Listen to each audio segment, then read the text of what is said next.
Right, big breaking చూస్తున్నాం. నేడు America అధ్యక్షుడు ట్రంప్ తో భారత ప్రధాని మోదీ భేటీ కానున్నారు. సాయంత్రం 6:15 ఇరువురు నేతలు భేటీ కానున్నారు. 16 నెలల తర్వాత ఇద్దరి మధ్య జరగనున్న సమావేశంపై సర్వత్రా ఆసక్తి నెలకొంది. G7 సదస్సులో ట్రంప్ మోదీ పక్కపక్కనే కూర్చున్నారు. గతేడాది ఫిబ్రవరి తర్వాత తొలిసారి మళ్లీ కలుసుకున్నారు. ఫ్రాన్స్ లో నేడు జరిగే భేటీలో చర్చకు వచ్చే అంశాలపై ఉత్కంఠ నెలకొంది. ట్రేడ్ డీల్ ప్రధాన అజెండాగా ఉండబోతుందని తెలుస్తోంది. H1B వీసా ఇష్యూ కూడా చర్చకు వస్తుందా, వీసా విధానంపైన చర్చిస్తారా అనే అంశంపై ఆసక్తి నెలకొంది. ఇక సుంకాల నుంచి భారత్ మినహాయింపు కోరుతోంది. నిన్న G7 సదస్సుకు హాజరైన మోదీతో ట్రంప్ కరచలనం చేశారు. సదస్సుకు ముందు ఆత్మీయంగా పలకరించుకున్నారు. నేడు అధికారికంగా వారిరువురి మధ్య చర్చలు సాగనున్నాయి.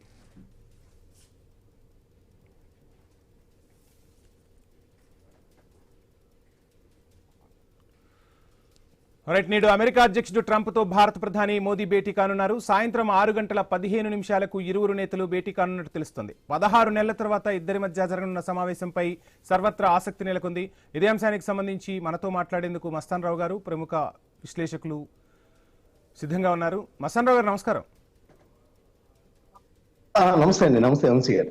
మస్తాన్ రావు గారు, మొత్తంగా G7 వేదికగా ట్రంప్ అండ్ మోదీ సమావేశం కాబోతున్నారు. నిన్న ఇరువురైతే ఆత్మీయంగా పలకరించుకున్నారు. అసలు ఈ రోజు సమావేశంలో ప్రధానంగా ఏ అంశాలు ఇరువురి మధ్య చర్చకొచ్చే అవకాశం కనిపిస్తుంది? ఎందుకంటే మోడీ ఈజ్ మై ఫ్రెండ్ అంటూ ఉంటారు, కానీ ఎప్పటికప్పుడు భారత్ పై విషం చిమ్ముతూనే ఉన్నారు ట్రంప్. సో ఎలా చూడాలి, ఏ అంశాలు చర్చకొచ్చే అవకాశాలు ఉంటాయంటారు? గుడ్ మార్నింగ్ అండి. ఐ న్యూస్ ప్రేక్షకులకు మీకు కూడా. యాక్చువల్గా ఇప్పుడు పశ్చిమాసియా యుద్ధం నేపథ్యంలో ఈ G7 జరగటం అనేది కొంత అందరు కూడా ప్రపంచ దేశాలని కూడా చాలా ఆసక్తిగా ఎదురు చూస్తున్నాయి.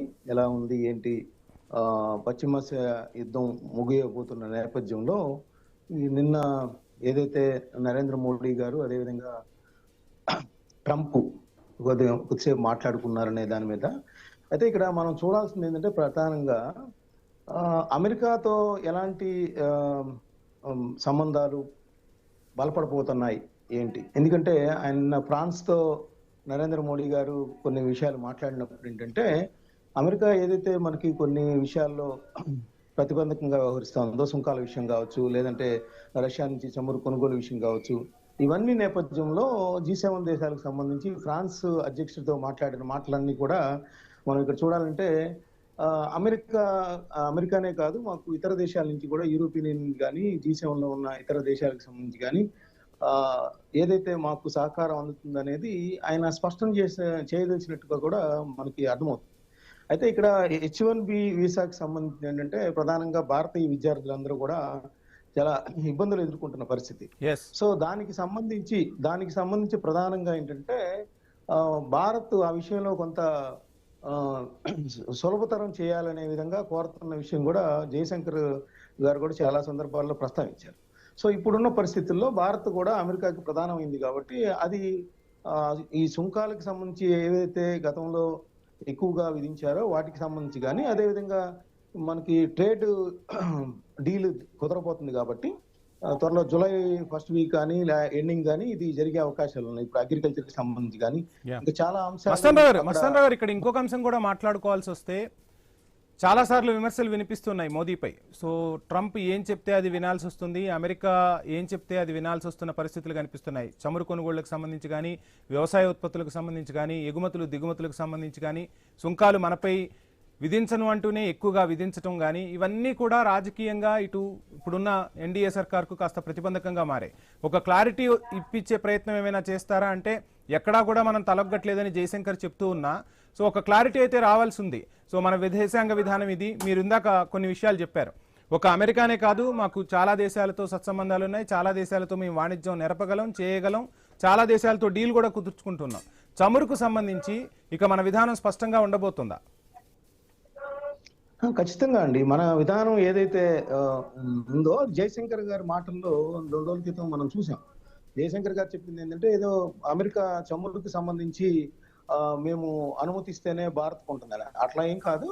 అక్కడ ధర కానీ లభ్యత కానీ ప్రపంచ దేశాల్లో ఏదైతే మాకు తక్కువ ధరకు లభిస్తుందో మేము ఆ దేశాల నుంచి కొనుగోలు చేస్తామనేది స్పష్టంగా జయశంకర్ గారి మాటల్లో స్పష్టమైంది. అంటే అమెరికాకి సంబంధించి మన సార్వభౌమత్వాన్ని తాకట్టు పెట్టామని, అమెరికా పర్మిషన్ ఇస్తేనే మనం కొంటామని చెప్పేసి ఇప్పటి వరకు ఏదైతే పెద్ద ఎత్తున ప్రచారం జరుగుతుందో దానిలో ఎటువంటి వాస్తవం లేదు. మేము స్వతంత్రించి నిర్ణయాలు తీసుకుంటున్నాము. ఇప్పుడు రష్యాతో వాళ్ళు ఇచ్చినా ఇవ్వకపోయినా కూడా మేము ఇంకా తక్కువ ధరకు కనుక లభిస్తే మేము అక్కడికి వెళ్లే అవకాశం ఉందనేది కూడా చెప్తా వచ్చారు. అదేవిధంగా ఇరాన్ విషయంలో కూడా మనం చూసాం. ఇరాన్ నుంచి కూడా చమురు తీసుకుంటానికి కూడా మనం ప్రయత్నించిన నేపథ్యంలోనే వాళ్ళు దాడులు చేశారనేది కూడా. అంటే ఇక్కడ ఇంకోటి ఏంటంటే మన దేశంలో పెద్ద ఎత్తున ప్రతిపక్షాల నుంచి ముఖ్యంగా రాహుల్ గాంధీ గారు ఈ మన వ్యవసాయ ఆధారిత దేశం కాబట్టి వ్యవసాయానికి సంబంధించి మన ప్రయోజనాలను తాకట్టు పెట్టే విధంగా, అదేవిధంగా అమెరికాలో ఏదైతే ఉత్పత్తులు ఉన్నాయో వ్యవసాయ ఉత్పత్తులు వాటికి లబ్ధి కలిగే విధంగా ఈ యొక్క మన ట్రేడ్ డీల్లో ఒప్పందాల్లో అంశాలు ఉన్నాయనేది పెద్ద ఎత్తున విమర్శిస్తా ఉన్నారు. వాటన్నిటినీ కూడా క్లారిటీ ఇచ్చే ప్రయత్నం ఈ రోజు మోడీ గారు చేయబోతున్నారు అనేది మనకు అంత సమాచారం.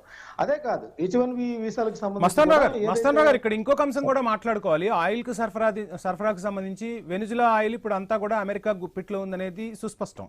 ఆ వెనిజులా ఆయిల్ ని రిఫైనరీ చేయాలంటే ఆ రిఫైన్ చేసే మిషనరీస్ ఆ సత్తా అటు చైనా ఇటు భారత్కే ఉంది. ఈ నేపథ్యంలో వెనిజులా అంశం కూడా ఖచ్చితంగా ట్రంప్ తెరపైకి తీసుకొస్తారు, ఆ వెనిజులా నుంచి ఆయిల్ ఎక్కువగా కొనుగోలు చేయాలని చెప్పి.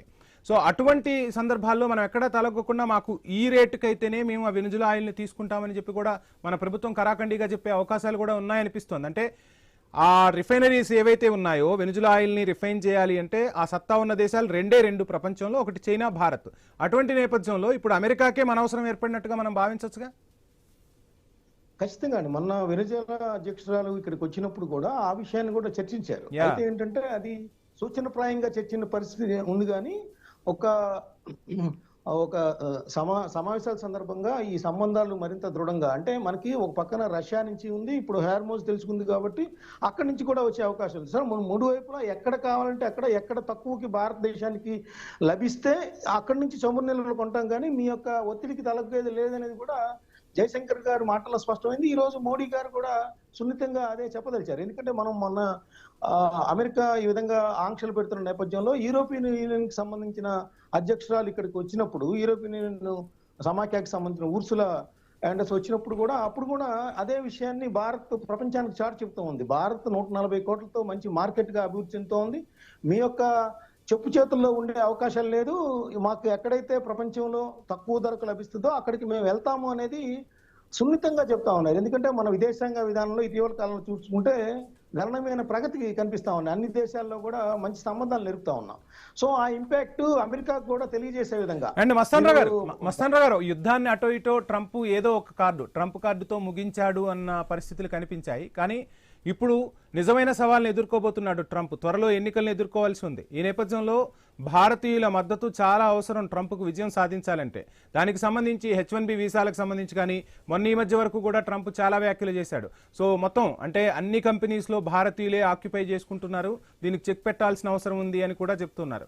ఎప్పటికప్పుడు యూటర్న్ తీసుకునే ట్రంప్ ఇప్పుడు ఈ అంశాన్ని, అంటే భారత ప్రధానితో చర్చలు అవ్వచ్చు, భారత ప్రధానితో భేటీ అవ్వచ్చు, ప్రధానిని అమెరికాకు ఆహ్వానించడం అవ్వచ్చు, వీటన్నింటినీ కూడా తన ఎన్నికల కోసం కూడా వాడుకునే అవకాశాలు ఉన్నాయగా? ఖచ్చితంగా అండి. ఎందుకంటే ఇరాన్ కి సంబంధించి మధ్యవర్తిత్వం వహించే విషయంలో పాకిస్తాన్ ఉగ్రవాద దేశంగా మనం భావిస్తూ ఉంటాం. అలాంటి పాకిస్తాన్ ఎంకరేజ్ ఉంటుంది. అలాంటి నేపథ్యంలో అసలు మనం ట్రంప్ కి ఎంతవరకు సపోర్ట్ చేయాలి అనేది కూడా అమెరికాలో ఉండే భారతీయులు కూడా ఆలోచిస్తున్న పరిస్థితి.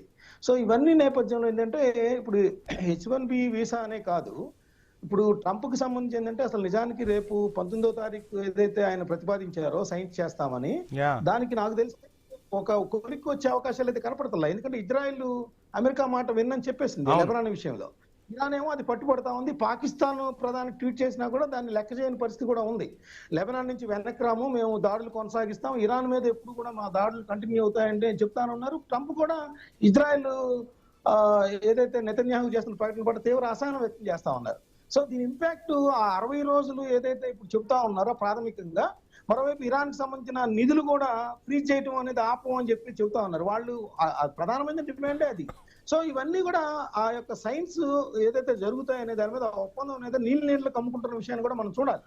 ఎందుకంటే ఆ షరతులు ముందే ఏదైతే లీక్ అయినాయో వాటికి సంబంధించి కూడా అటు ఇజ్రాయెల్ కానీ ఇటు ఇరాన్ కానీ విభేదిస్తూ ఉన్న పరిస్థితి. Yeah, right. చెప్తున్నవన్నీ కూడా ఓకే అయిపోయినాయి. Yeah right, thank you Mastan Rao గారు. చూద్దాం ఏం జరగబోతుంది, ఏంటి భేటీకి సంబంధించిన తర్వాత పరిణామాలు ఏ విధంగా ఉండబోతాయని. Thank you sir, thank you so much మీ విశ్లేషణ అందించినందుకు.